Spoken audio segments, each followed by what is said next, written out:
You're listening to JTE Movie Thinks. Is that the title? Is that correct grammar? All right, we'll go with it. It's a show about movies and thinking. And now, here's your host, every man's hero, JTE. Going on, back again, JTE Movie Thinks, an all-new episode. I'm going to do my best this year to bring you guys more content.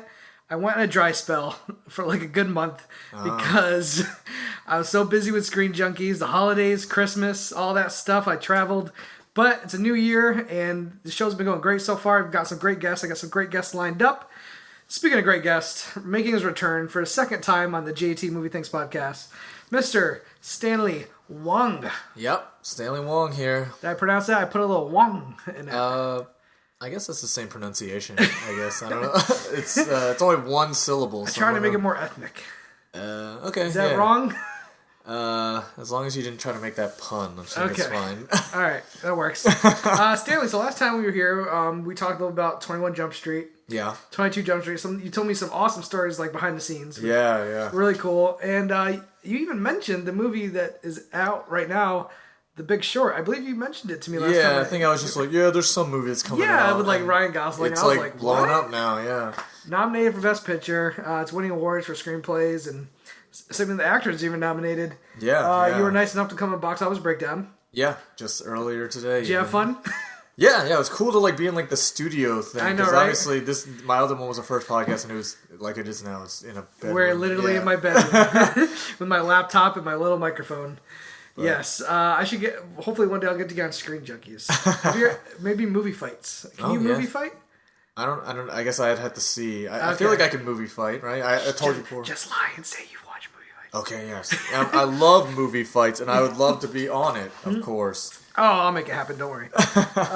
So yeah, man. So before we get into the last movie you watched in the usual episode, let's talk a little about The Big Short. You talked a little about Box Office Breakdown. It sounded like you said Ryan Gosling was a cool guy. No, yeah, for sure. He was. I guess no, I don't know if I should pick favorites, but he was. He was definitely one of my favorites to work with. So he was like one of the people that was the most approachable. Yeah, especially like he would come up and talk to me, and like it was. I was surprised by how much he wanted to like make sure that I did my best to make him do his best or whatnot. And he was very collaborative with it. See, you hear that, guys? You don't just get a girl like Eva Mendes easily. You got to be an awesome, nice guy. It's not just the good looks. Yeah, not just the good looks. I'm sure it helps. But Ryan Gosling sounds like an awesome guy, which makes me happy because working in this industry, sometimes you hear about the people you grew up idolizing being not cool, the coolest. Not the coolest people. No, that was not the case on this at all. I liked everyone. I mean, a lot of people ask about Steve Carell. I didn't really have much of an impression on. I guess he just didn't talk much. Was he in character like the whole time? Yeah, someone was telling. Like I was talking. Like I'm good friends with my co-star who's famously he was an extra at first, and then he got bumped up to a bigger character. He got to work with him longer, and he said that he was just very much in character. So his character's very bitter and whatnot. So like. In person, he just didn't want to talk much to people. I'm not surprised. Like the last movie he did was Foxcatcher. Yeah, that was. I would hate to be around the set. Like I feel like he was in that character 24/7. Yeah. Like when he had that fake nose on. Oh, when he had that nose. Yeah, don't go near him. I remember reading a story about Channing Tatum's wife, like being like, "Oh yeah, I want to come and visit the set." Oh really? And then she was on for a day, and she's like. Yeah, I'm gonna leave. Like I don't like the whole vibe of this set is not good. Watching that movie, the vibe's really like upsetting. Yeah, that was definitely a very strange tone and just Steve Carell in that role even. Yeah, I will say I remember watching Foxcatcher that year, and I think Steve Carell got nominated for Best Supporting that year. Was it supporting or main? I believe it was supporting. Because Ruffalo got supporting, right? Yes, maybe you're right. So I think he was main. I totally agree with Ruffalo being because when I walked out of Foxcatcher, the first thing I said was. Ruffalo, amazing in that movie. Yeah. Like he was the guy I thought gave the best performance, more so than Tatum or Carell. Yeah. And I gotta say, this year another movie that's doing really good in the award season is Spotlight. Oh yeah. He hasn't even was it Infinite Polar Bear? That's what he got nominated for in the Golden Globes. I've never even heard of that movie. I didn't even know what it was. But when I walked out of Spotlight, I said, "Fucking Ruffalo, man!" Yeah. Every time this guy is in a movie, he just destroys it. What about the Avengers? Did you really stand out in those? And listen, that's a paycheck for him. Okay. He just has to be Bruce Banner until he hulks out, and then he's cashing a paycheck. But the fact that he could do that movie, I don't blame him doing that at all. And I think he does a good job for what he has to do. Yeah. But I don't know, Ruffalo, I think, is becoming one of the most dependable actors. And he's not like Brad Pitt or these other guys who is a household name. I guarantee you most people who don't follow movies like are movie geeks like me, they won't know Mark Ruffalo until they see his face. Yeah. And if they do, it's because of Avengers now. Yeah, actually, you're right. That's not a small thing. But then you're right. His main persona is more the CGI green monster thing. Also, a movie that came out I think 2 years ago was Begin Again with Keira Knightley. Such a good movie, and he's so good in it. It's from the same guy who directed Once, which is a movie I think it's absolutely fantastic. Check out Begin Again. It's with Keira Knightley. Keira Knightley. Oh, you mixed them up. What did I say? Oh, you said Natalie. It sounded like you were going to say Natalie Portman. I was going to say Natalie Portman. Who Damn she you got me. famously played her decoy or whatever in episode Menace. 1. Yeah. Damn you, Phantom Menace. Forever, always coming back. Forever messing with my mind. Big Short, man, you know, it's so weird to be in that theater. I was with a girl watching that movie. Oh, yeah? I was like, give her a little nudge to the elbow, said, yeah, I know this guy. You know what's funny? I feel like all of my friends and my roommates, they've always said that they've impressed girls, and they've always, like, I don't know if they got laid, but they've always impressed girls with, like, the fact that their roommate was in movies. I feel like every time I've used it, all the girls have always been like, okay, whatever. I'm just like, no, I'm not the guy to gloat, but I'm just like, okay, they don't care. That's fine. Oh, yeah, that's interesting. Yeah, it's funny, like, when the first time we met was at a barbecue that, when I just moved to this house that I rent with my roommate, you're friends with him, and when I first started talking to you, I'm a movie geek. I talk movies with everybody. I just love talking movies. So when I started talking movies to you, and then you brought up you were in 21 Jump Street, I was like, oh yeah, really? Immediately I thought you were like an extra. Oh yeah, that's the other thing. People always say that. Yeah, even with like The Big Short, people are like, "Oh, do you have a speaking part?" I was like, "Yeah, I have a speaking part. I speak right to the audience." I know that's what's great. Right into the camera. And I don't remember if I knew that going in or not. I mean, you might have told me. I don't know how much I said at the time. Yeah, but I remember like I think you did tell me actually that you spoke to the camera, but like seeing you actually turn the camera, I was like, "Oh, I was so happy for you." I was like, "It's not just like the Asian guy standing there. You're like, hey, my name's so and so." Yeah, and it's been great because a lot of people. I mean, I don't know for sure, but a lot of people have said, like, no, that's, like, the funniest moment in the movie. It's one of the biggest laughs in the movie. Yeah. And here's the thing about that movie is it ties the line of being really funny and really dramatic at times. I think, which Adam McKay actually does a brilliant job doing. But that is one of the better jokes in the movie. I think that's... And then it's also, like, a good...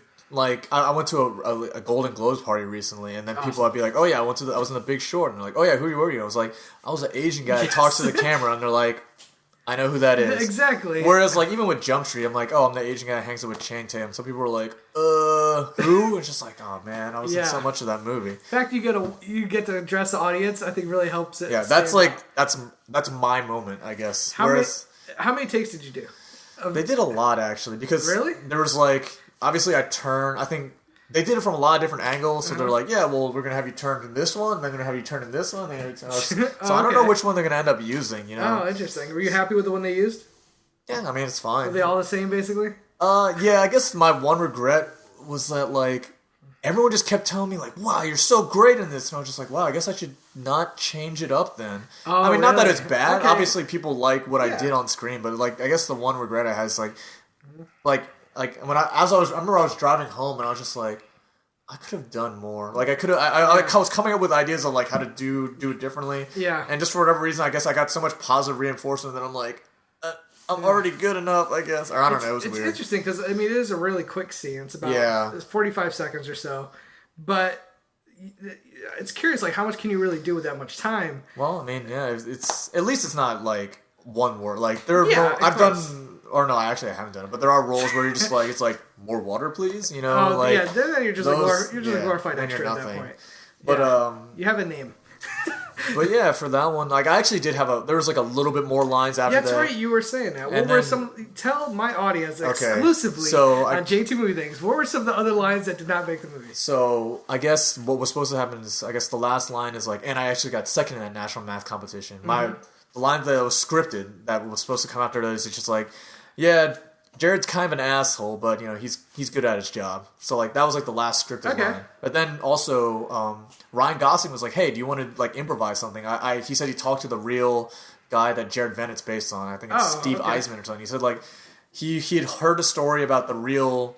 My name is Ted Jung in the movie. The real person is Eugene Zhu. He said the real person.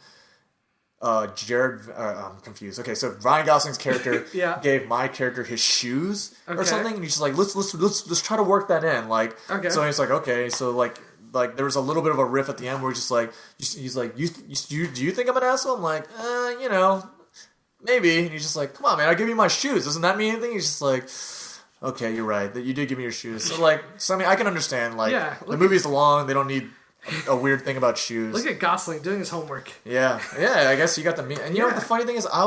Before the movie, I was like, should I contact this real guy? Oh, interesting. But like, I was like, he didn't even want his real name in the movie. I feel like. Oh, really? That's a good point. I feel like he would just be like, if I was just like, hello, my name's Stanley Wong. I will be playing you in a movie.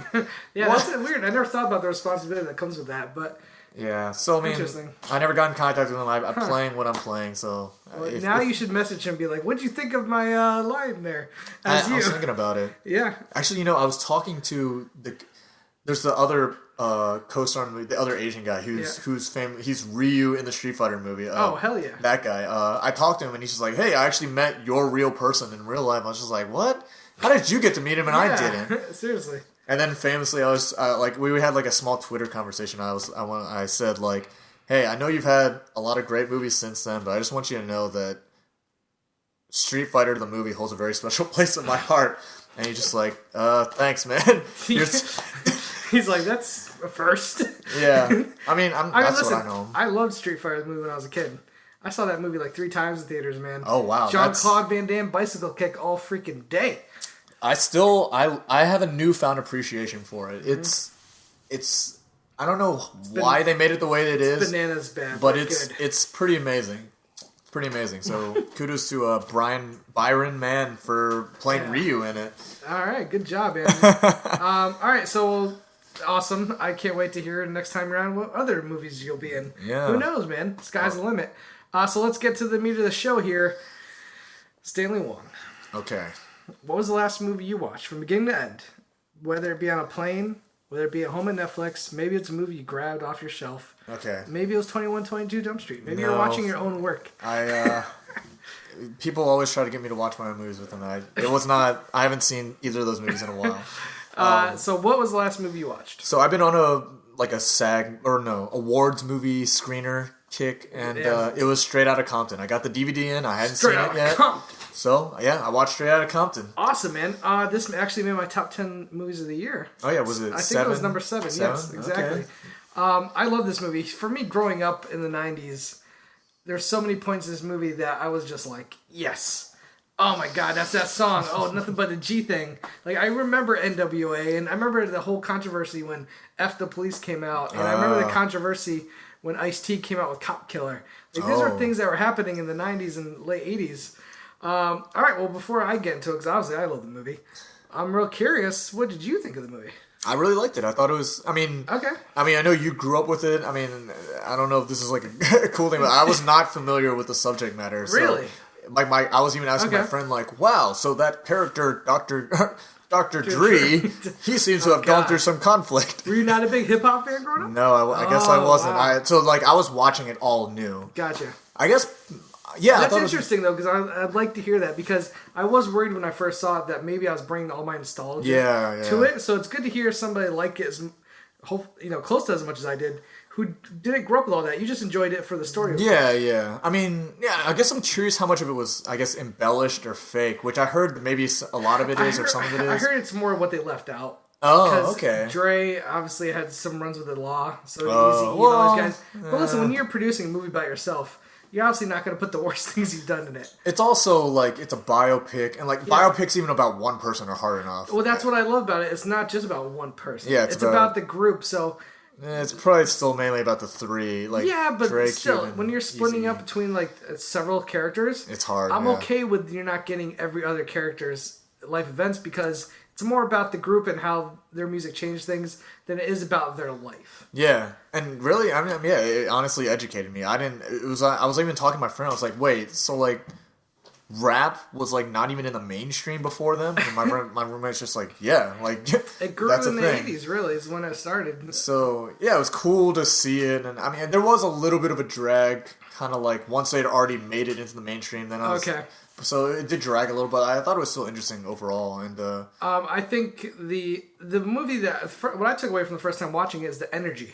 The movie has a lot of energy. Yeah. Out of all the movies I saw this year, one of my favorites being Mad Max Fury Road. Okay. I remember sitting at theaters being like, "This is fucking insane!" Yeah. Like, and when I was watching Straight Outta Compton, I was like, I felt like my whole audience felt like at times we were at a concert. We felt like really? My audience was into it. Let me tell you, I saw it opening night. It was sold out. And like when he's like, "Yo, Trey, yeah, I got something to say."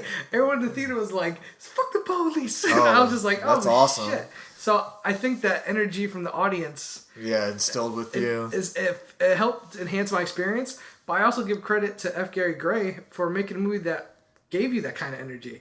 Yeah, for sure. And I guess I looked up. You watched it like on a screener? Yeah, so I didn't have like a theater full of people. I had it was like what? Like it was on your like couch 5 with people. a TV tray, watching it on like a 30-inch TV. But no, I still liked it. Obviously, I know. It still worked at its level. Yeah, I heard F. Gary Gray is going to make Fast 8. Is that a thing? Yes, that's right. That's crazy. So I guess the energies better keep up if he's going to get into the action genre. Good point. I really think the guy I keep forgetting his name. I did this last week too.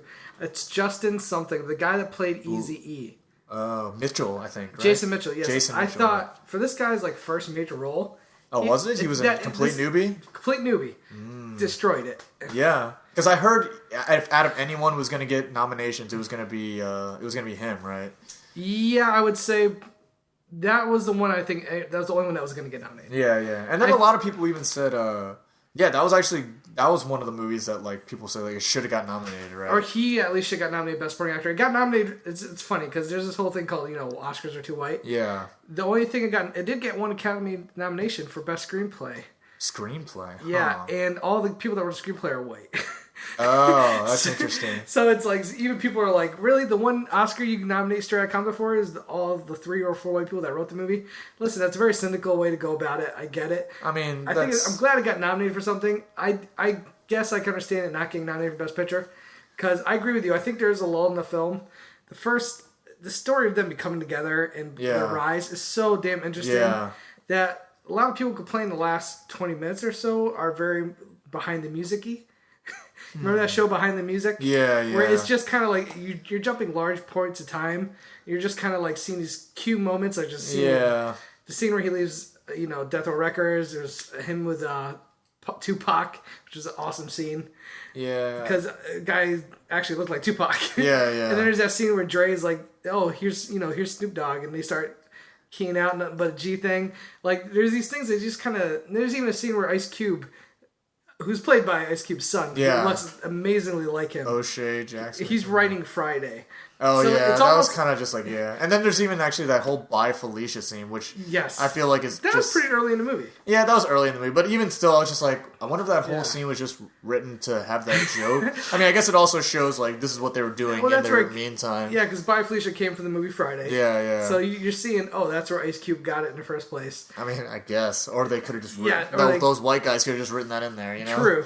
But so for me, it's like, I think the first hour and a half movie is excellent. I think, yes, it does get a little cliff notes towards the end. Yeah, a lot of biopics do that. Yeah, and I agree, but I still love the movie throughout, man. And actually, you guys are hearing this podcast right now. It's just, it's coming out Blu-ray in a couple days. Oh, okay. And it's coming with a 20-minute extended director's cut. 20x? How long is it? It was about 2 hours and 15 minutes or so. It was pretty long. But I think it's like 2 hours, 20 minutes, actually. I remember I saw an IMDb trivia, and they said the original cut's like 3.5 hours. Yes. So there's a lot more. I heard that also. But I am curious to see what these 20 minutes fill in. Maybe that last half hour, 45 minutes are kind of cliff notey. Maybe they're able to give it a little bit of a longer... I don't know. Maybe it was also just a lot of like greatest hit type stuff that just didn't need to be in there too. Listen, for me, it's like director's cuts. They're either way better or they're way I worse? feel like they're usually worse. I don't know. I don't know, because I can make an argument for a couple. Like The Abyss, I think director's cut Oh. improves highly on I it. know Kingdom of Heaven was a big one, right? Huge improvement. Yeah. I'll even say another Ridley Scott movie. He's done 3 cuts of Blade Runner, and I think the final cut is the best cut. Was what about? I haven't actually seen Brazil. I know there's a lot of Never seen cuts Brazil. for that. Not a huge Terry. Neither of us. Yeah, not a huge Terry Gilliam fan. Oh, really? Yeah. But That's interesting. I'm trying to remember. I recently watched a director's cut of a film, and I remember thinking to myself, Days of Futures Past, the Road cut. Oh, the road cut. And what? Yeah, I watched it, and I was like, nope, I'm totally sticking with theatrical. Well, like, is that a director's cut? Or actually, I don't know the full story. It's a director's on it. cut. Basically, they cut a whole sequence out with Magneto breaking out Rogue, and basically using her to finish the mission because Kitty Pryde gets gets hurt. cut. So like, there's this whole sequence, but in order to fit it in there, they had to like recut it differently, and it was Yeah. actually the way it was originally cut. Oh, But for me, it just took me out of the movie a little just bit. unnecessary, right? Yeah, and I'm the one who like usually goes for director's cut because I like to see what the difference is. I also think Aliens, the director cut, is way better. Really? For some reason, James Cameron and Ridley Scott, their I guess director's that's cuts are true. usually Well, better. they tend to make the movies long, and they're True. trying to just make them work. But I kind of believe like it's Christopher Nolan is just like I don't do director's cuts. That's true, Like, yeah. the version I wanted that's out is the version I wanted to make. Yeah. You know. So Try thinking like J.J. Abrams has been getting interviewed a lot because apparently there was a much longer cut. The Star Wars that just came out. He's saying, nope, this is the cut you're going to see. Not going to release the director's well, there's cut. never been like an extended Star Wars cut. Really, Well, either. there's been the George Lucas cuts Well, those are- where he adds scenes and like, improves that's- special effects. Does he add scenes besides like the Oh, Jabba the Hutt thing? What else? That's a huge one, man. Yeah, that is. But was there other ones? I don't think there was anything I specific. think besides the Jabba scene and the special effects, I'm not sure if there's any other extra scenes. But that The Jabba the Hutt, dude. I went It's back and horrible. watched it. Like him, It's like horrible. stepping on him, Yeah. like. "Ugh." it's like it's like a cardboard cutout being lifted up and down. It's horrible. But I am really interested to see this 20-minute cut. By the time this podcast Okay, airs, I will have yeah. seen it, and I will definitely tweet out whether I liked it or not. Okay. Yeah. But yeah, again, I grew up with this music. I grew up with Dre, Snoop Dogg. So like, I definitely had that nostalgia feel to it. But overall, like, what would you rate this movie? Give me a 1 to 10 scale. Ooh, 1 to 10. I would give it like a 7.5 to 8. Okay. Like, I don't know if I could put it. I don't know. It's hard for me to make like a top 10. Usually, I just make like a top 3 of the year. Really? You just go top 3? Oh man, Yeah, that's it's tough. it's just too complicated. I mean, obviously, it's like maybe more of your work to try to like have like a definitive list. But for me, yeah, like 7.5 to 8. I don't know if I'd put it as one of my favorite movies of the year, but I'd be like, to me, it's just like, yeah, that was pretty good. I would recommend it. You know. Yeah, totally. Yeah. So All right, that's cool. Straight Outta Compton. Yeah. So now, this is interesting because I've talked to people. A good friend of mine, Alicia Malone, who does a lot of our shows. She wasn't really aware of them either. Oh, okay. Like, she knew of them growing up, but it was never like her thing for that music. Oh. And she's been rocking. She's like, I've been rocking Straight Outta Compton soundtrack ever since I saw that movie. Do you feel like you want to like go back and revisit her music? Did it feel like that after the movie at all? Or are you just totally anti hip hop? I'm not super duper into hip hop, The so fact you I said don't super know. duper tells me everything I need to know. Oh, okay. Yeah. just Well, there you go. Well, just like I guess part of me was more as far as like having watched the movie. I am more curious about like the history, like how much of it was true. But yeah, I don't know if like musically if I'm gonna like put it on my iPod or something and start okay. like. You know, start saying F the police or anything. I understand that. But like, did you find yourself the next day or two just being like, Straight Outta Compton? Give him motherfucking name Ice Cube. No? I don't know if this says much about the movie, but I feel like I don't feel like I got to know the songs that. I mean, maybe this isn't like because Really? even like Love and Mercy, I'm like, oh, I recognize these songs. Yeah. I feel like I should go back and like listen to them more. I think I just had even less of an impression of what those songs were and like what they sound like. The only one like I kind of recognized was the one that was like, what was it? What Radar Raheem always plays. That's one of their songs, right? And Do the Right Thing. Yep. I don't even know what song it is though. So like, I got you. Interesting. Well, you know what? Let's get a little bit off subject here. Okay. But also on subject. What are some of your favorite music biopics? Like you Musical mentioned biopics. Love and Mercy, which actually made my honorable mention this year. yeah, it was a good Because movie. a really good movie, Paul Dano, John Cusack.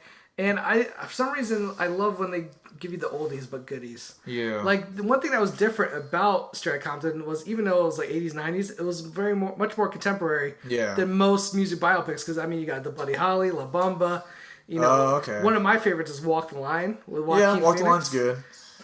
There's also Ray, I guess. Ray won the Oscar the year before Walk the Line. I'll take Walk the Line over Ray any day of the week. Yeah, I could see that. Are there any other biopics that really stick out to you?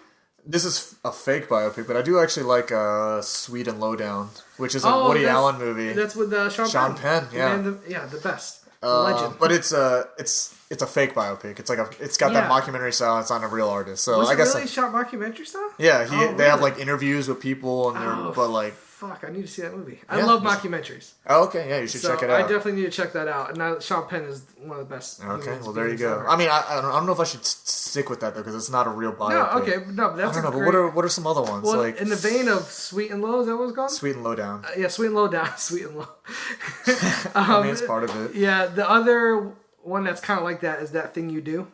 Oh. The Tom Hanks, where it's kind of like a Beatles type one-hit wonders. Yeah. And one of my all-time favorite comedies of all time. Really? This is Spinal Tap. Yeah, which I haven't seen yet. Oh my god. It's hard to catch up, man. Killing me, Stanley. That's what I'm saying about, like, you know, you try to watch like every major movie of the year, but then what about all the classics. Every other movies of the yesteryear? Well, we're in January and February, two of the worst months for theatrical films. But I'm still catching up. But you're still catching up on the award season stuff, so I get you. But you need to see Spinal Tap. Spinal Tap, at least. Out of everything so far, it is the mockumentary of all mockumentaries. Okay. Nothing will ever be better than it, in my opinion. What We Do in the Shadows, which is a film that came out this year. Yeah. Also a mockumentary about a group of vampires. Yeah. Which is basically, and I'll say this all year, it's Spinal Tap with vampires.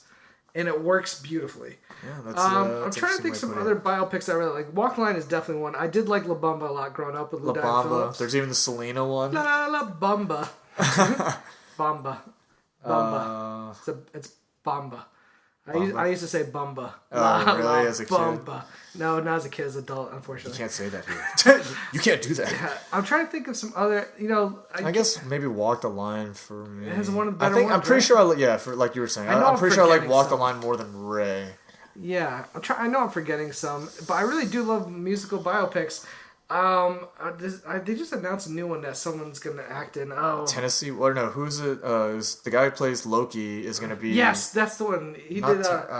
Hank Williams. Hank Williams, yes. But I heard it's not good already. I heard there's already negative press on it. Yeah, I think it premiered at the Sundance or something like that, and didn't get great reviews. But who knows? I mean, I'm trying to think. There's a bunch of them because they're always like the trailer. They play like a song, but from by a different artist. Because I guess there was that Clint Eastwood one about Frankie Valli or Val. I don't know. Oh well, yes, the Jersey Boys. Yeah, that was not very good. Okay, well, I hear the play is amazing, but the movie was not very good. I feel like there's so many more that there's a bunch of them that came out. There's a bunch that were missing, guys. But Great Balls of Fire, played by Dennis Quaid. Oh, I heard that's really good. Do you know? As I was watching Love and Mercy, you know what movie it would be the hardest thing in the world to do, but it would be riveting. Is they made a Michael Jackson movie. Yo, I totally get where you're coming from, but man, that'd be tough. It'd be so hard, but it'd be just. Yeah. I don't even know. I don't think anyone can do it right now. Obviously. It's funny because I feel like when some people they hit certain legend status that people try to make movies about, but they just can't because that guy's so legendary. Yeah. Like I can't imagine a Michael Jordan movie. Well, he's still alive. He's still alive, and he's Michael Jordan. No one's done an Elvis movie yet either. At least not a straight up one. A straight up one that's been really good. Another like Bruce Lee. I'm a huge Bruce Lee fan. They made a movie called Dragon. It was okay. As a kid, I liked it a lot, but like in hindsight, like they really made it it's not a biopic. It's really weird. They make so many liberties and so many liberties. It's just there's a weird demon. Piece of fiction. Yeah. So and I hear they've been trying to make a new Bruce Lee film for years, but I think that's just something really hard to do. Walk the Line. Yeah, Johnny Cash is a legend. He was still alive when they were doing that, too. Yeah, but Michael Jackson's another level. Yeah, that's hard. Because he's such a particular person, too. Yeah, like, when you talk about people like Ray, I mean, yeah. Actually, that's hard, too. That's hard, but he's not Michael Jackson level, you know what I mean? You think he's the hardest person to, live up to? Michael Jackson, because his life was so insane. Yeah. It'd just be so hard. I know they made there's a Jimi Hendrix one, but I heard that one was kind of whatever. Yeah, as well. with the guy from Andre 3000. Yes, Andre 3000. Benjamin. Yeah. Yeah, it's weird. Biopics can go either way, and I do want to say again, if you guys have not seen Love and Mercy, I highly recommend checking it out. Great movie. I think it's one of the movies that a lot of people, I've been championing for the last few months. I just saw it like a month ago. Oh, okay. So I've been using this last month to really be like, go see Love and Mercy. Paul Dano's great. John Cusack's good. Paul Giamatti again. Oh yeah, playing a similar kind of like asshole like from Straight Outta Compton. Like he just plays guys that screw people over. I mean, my friend was even mentioning he plays kind of like a similar guy in Private Parts, the Howard Stern movie, just like the guy you don't want to trust or something like that. I know. So he's played two manager type people who are scumbags. Yeah. And he was in San Andreas. Oh, was he? Was he yeah, the same kind of guy?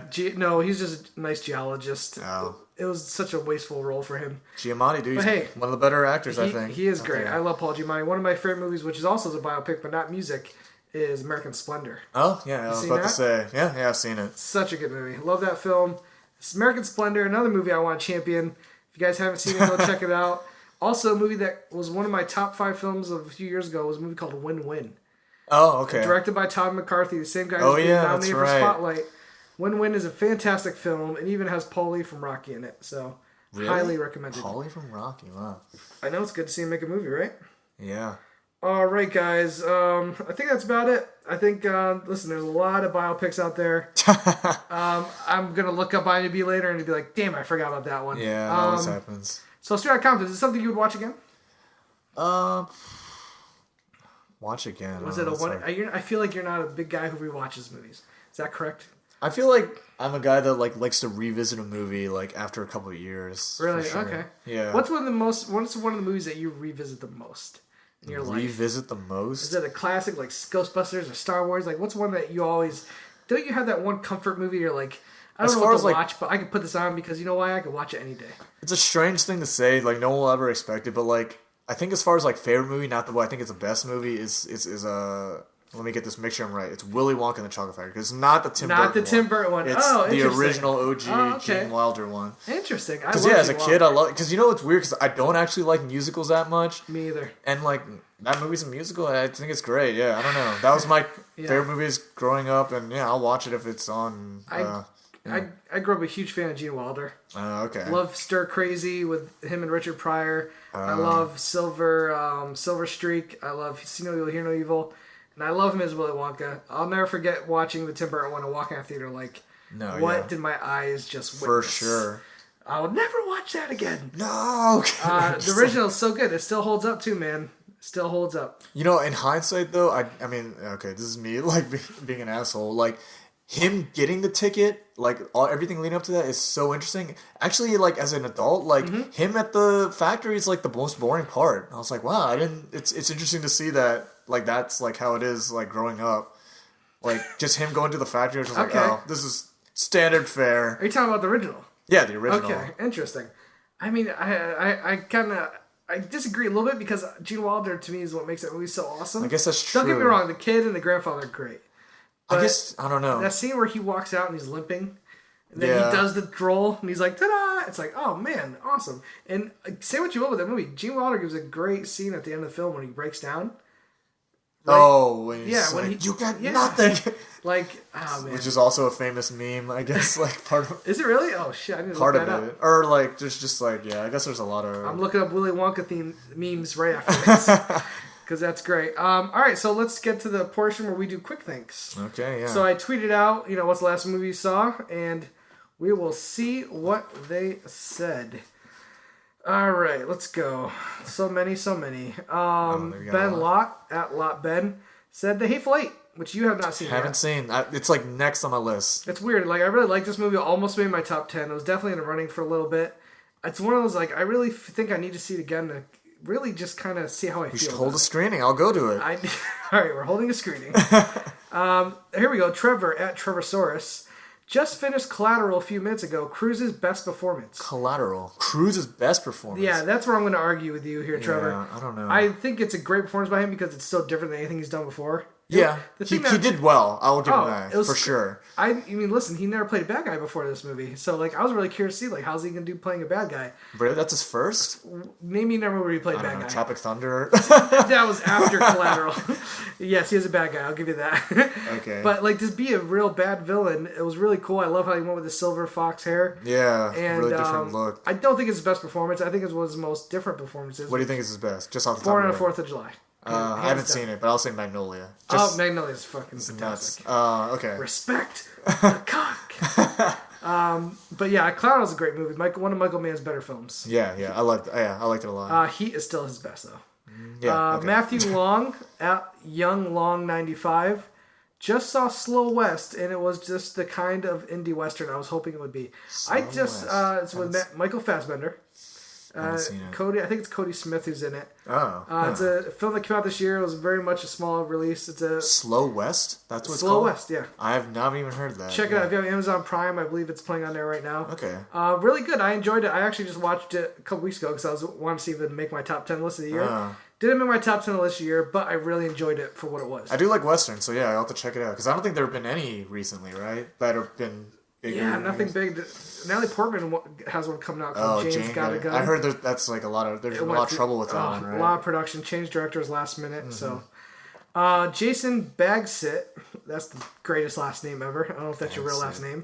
It's literally Bagsit. At Jason Bagsit, Inherent Vice. I'll tell you right now, didn't like this movie. I didn't see it, and it was weird because like I was literally, it's one of those movies that I had queued up, and then I was watching it, and then I just I guess there's so much like mixed things about it. I was like I think I gotta like skip over this one. Yeah, I didn't like it. I've been pretty vocal about that. I see what he was going for kind of, but I literally couldn't give a shit. But the thing is, like, even The Master, I was mixed on. So, I agree. I was mixed on The Master. I think, like, but what saved the movie for me was the performances. Okay, yeah. Whereas I can't even take nothing. Can't really take that out of this movie. So yeah, I haven't seen Inherent Vice, which here's one. I don't think I wonder if you've seen this because I haven't seen it. It's an oldie. Shane Bucky Clifford. Well, these names are fantastic. Okay, that's not the movie. I haven't seen that. I want to see a movie called Shane Bucky Clifford. That would be amazing. At Nice2R2CU. Wait, was that? No, that's just as Twitter. At Nice2R2CU. Okay, so you still haven't said the title yet. I still haven't said the title. Because I was like, I don't know what that is either. This is crazy. A movie starring Michael Douglas and Brittany Murphy called Don't Say a Word. Do you remember this movie? I feel it was a 90s movie? I don't know. No, it was 2000s, but this is the movie that kind of made Brittany Murphy famous for a little bit. Like, this was like, she had some heat, and then this, like, put her... This is the one that kind of made her. 8 Mile was like around that time. Right? Yeah, it was around that time also. I never saw this, and I've heard mixed things. Rest in peace, Brittany Murphy. She was a great actress.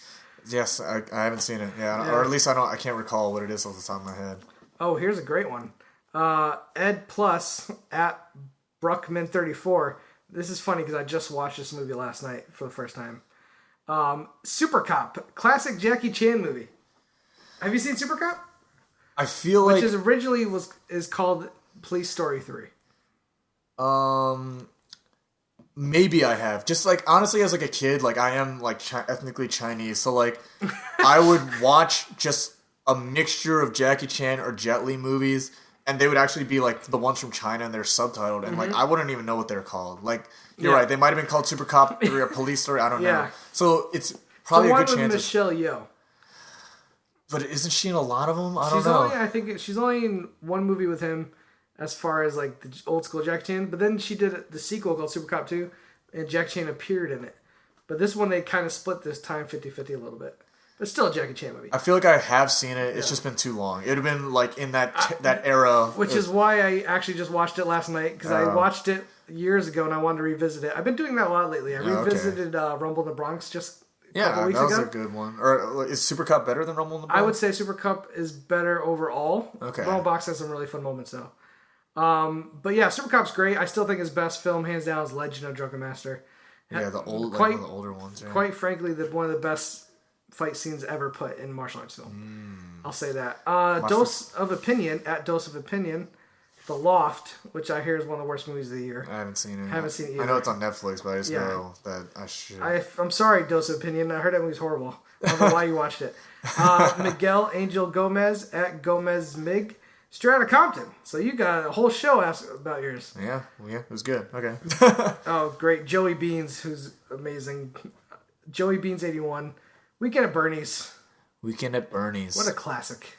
Do you remember it? Have you seen it? I haven't revisited, so like a movie you see as a kid. I feel like I know the sequel more, which I think is supposed to be its like stupider, sillier cousin, because I remember it's him getting the treasure and like that's the second one. Yeah, something about him like he whenever he listens to music he keeps getting the treasure. I vaguely remember it was like voodoo. He put like a voodoo spell. I vaguely remember the second one, but the first one is still fun. It's a guilty pleasure. Yeah. I'm curious about this one. Lucas Magillo at Lucas5500 wrote Lord of the Rings trilogy. He watched the whole trilogy. Are you a fan of Lord of the Rings? Like, I still don't know if I'm still discovering some of your movie likes and dislikes. I thought it was okay. I watched each one once. Really? Oh, you talking about all three of them? Each one once, and I was just like, okay, it's. And you're one and done, huh? Yeah. So like, as far as like there's the trilogy. What do you call them? Like Star Wars or Lord of the Rings? I'm a Star Wars guy more than Lord of the Rings. What about you? What are you? I love Lord of the Rings. I mean, So you're a Lord of the Rings guy? Well, that's the thing is I don't consider myself a Lord of the Rings guy, but I do love the Lord of the Rings movies. We are holding our Lord of the Rings goblets as we speak. Mine has where we have Lord of the Ring cups. Mm-hmm. I just happened to come across these. Mine has Gandalf on it. Who do you have? That's Aragorn. Aragorn, yeah. Yeah. The Hobbit movies get a lot of hate. I didn't hate them as much as everybody else. I think they're entertaining, but Lord of the Rings movies, I think, are some of the best. You think they're like? What? I don't know. It's interesting to me when like action movies get Best Picture nominations, because like Mad Max. Like, would you consider Mad Max better than Lord of the Rings? Well, they're not the same. They're not different. You're right. Yeah, they're so different. I don't know. I don't think Lord of the Rings should have gotten like Best Picture stuff, but then it's but you gotta remember, Oscar stuff is weird. They gave that movie Best Picture, they weren't just giving Return of the King Best Picture. They were really giving it to all of them. They're just like, you accomplished something that has never really been done before. It was like, we're giving you this award because you've done something amazing. That's what I felt. They were good, but like I said, I've only seen each one once. Maybe it's something I revisit later, and I appreciate it more for what it should actually be, I guess. But even, I guess, I don't know if this says anything. I group it with, like, Harry Potter, where I'm like, okay, yeah, I've seen each one once. They're doing their thing. I'm with you on that one. I saw each Harry Potter in theaters, and I said, I'm done. Yeah. No need to revisit them. For you, Lord of the Rings falls in that camp. For me, no way. Clayton Bambro, at Clayton Bambro. Sorry, I probably mispronounced your name. The Raid 2. I just watched this a few weeks ago. The Raid 2 is pretty great. Freaking badass, right? What do you like better, 1 or 2? Yeah, it's tough, man. I might go 1. Really? I like 2 better. Obviously, there's more of a story element to it. I've heard some people say the fights are better in 1. I think the end fight at part 1 with the 2 brothers taking on that one dude with the beard. Yeah, it's so goddamn good. And my thing is the second one. It's 2.5 hours. I think it was too long. I did not think it was too long. I think just like the second one just had like cooler set. There's like the prison fight. It did. I mean, listen. There's like cooler like. It's cinematography behind it. It's tomato, man. They're both so freaking good. And they're very... Well, I don't know if I'd say they're very different, but... They are in a lot of ways different. Like, the third... Almost the whole it's second like a Godfather kind of movie. The second one is like trying to be a mafia movie. And for the second act, you almost literally leave the main character for almost a third of the movie.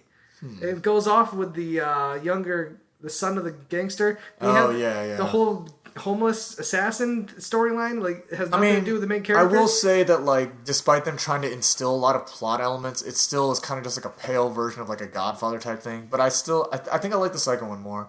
But no, they're both. I still think they're the best action. Like fighting wise, I think they're the best action movies in a long time. If I just want a 90-minute action film where I can turn my brain off, I'll go Raid 1. If I want something a little bit deeper but with still great action, I'll go Raid 2. Yeah.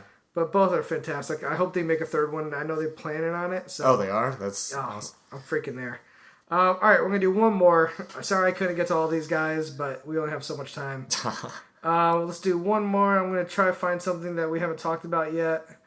There's a lot of people saying the same thing? Or a couple of people wrote Lincoln, surprisingly, which I know you're not a huge fan of. Let's go with The Revenant, Spaceballs, 13 Hours, and Incredibles. Here's one. Eric Matthews, Boy Meets World 94. Close Encounters of the Third Kind. Close Encounters. Steven Spielberg, one of his more critically acclaimed films, one of his earlier films, before he did E.T. Have you seen this? I have. It's one of the movies I saw as a kid, and I remember watching it for a class in maybe high school or college.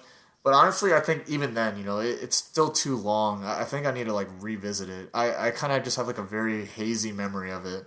Interesting. I would revisit it because I do think it's a fantastic film. Yeah. Richard Dreyfuss is fantastic. It's one of those movies where every time I watch it, I still get caught up in the Spielberg's so great at capturing people's awe. Yeah. That look of just I can't believe what's happening is happening to me. And that movie has that weird thing where you're every time you watch it, you feel the character's awe. Wow. And that's a weird way of saying it, right? Yeah. I guess, yeah, that's one of the movies I have to rewatch. I mean, what would you say? Is E.T. better? I feel like I have to rewatch E.T. I haven't seen that in such a long time. E.T. is fantastic. E.T. probably overall is a better movie. But again, they're so different. Yeah, they're different. They're so different. I mean, there's parts of Close Encounters where it's freaking scary. There's the scene where the kids' toys come alive and the lights are going through the house. And so it's basically a child abduction scene. Yeah. It's a freaky scene, but it's beautifully shot. Yeah. I have to revisit it. I don't have a really, obviously I guess taste change it when I don't have a really strong recollection of it even. So it's hard to revisit say. it. Spielberg, anything, especially a master like Spielberg. Well, that's his prime too, right? Early 80s, late 70s, he was just on fire. Except for that Belushi film, 1942. Oh, yeah. We can talk about that. Yeah, all right, guys. So that's going to do it for this episode. Thanks so much for tweeting in. Keep doing it. We'll keep talking about these movies. I highly recommend Straight Outta Compton. It was my top 10 this year. Sounds like you recommend it for sure. Yeah. We really enjoyed it. Again, you could catch me at Schmoes JTE every Sunday. Box office breakdown with Sarah Stratton, Tom Dagnino. Tune into Screen Junkies. We got a show every day if you're on Screen Junkies Plus, but also don't forget Movie Fights, Honest Trailers, and the Screen Junkies show. It's great. If you guys do Screen Junkies Plus, I highly recommend it. We have a show called What's in the Box with Kevin Smith and Jason Mewes, Jay and Silent Bob. And it's so funny. I look forward to it every time it comes out. Also, we just launched our new web series, Interns of Field, which is a spin-off of Agents of S.H.I.E.L.D. It's hilarious, guys. The second episode just came out as of recording this and is hysterical. Also, Schmoes Know coming back soon. We're about to start phase 6, so keep your eyes and ears open for that. Stanley, tell them where they can find you. I'm on Twitter at swong37. I guess, I don't know, there's my... At swong37. Yeah. And you said 37 came up because? It's when I was making my first email address, that wasn't my child. My first one was Stanman16. I was like, this is dumb. So I had to get Stanman16 sounds amazing. That was my child, my 5th grade one. So I was I need to make a new one. So obviously there's Stanley Wong. I was like, no, I don't want to do that. So S-Wong. Swong is kind of cool. Yeah, 1, 2, 3, 4, 5, 6, 7 was taken. I was like, forget it. I'm just going to do 37. Nice. Which is also a number that Kevin Smith uses a lot. So I guess, that's why it's the Swong37. That's my Twitter. Awesome, man. Is there anywhere else they could catch you online or anything like that? I guess I have a YouTube channel. I have weird videos on there. Oh, really? Yeah, I've seen you work on a few little short films here and there. Yeah. I don't know. Yeah, I'm trying to build up stuff here and there. Yeah. Well, I tell you where you can catch him on the big screen in The Big Short. Oh, yeah, I forgot. Were you leading me into that? Yeah, I was leading you into it. Damn it. It's okay, but you know what?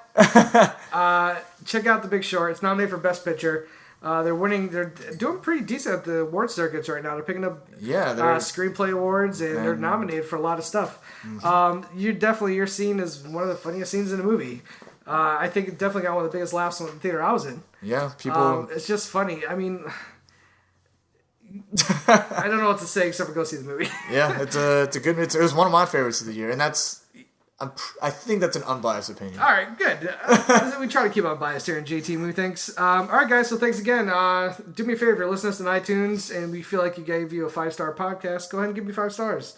Leave a comment on YouTube. I always like to read them, see what you guys are thinking. Thank you so much, and keep watching those movies. Yep.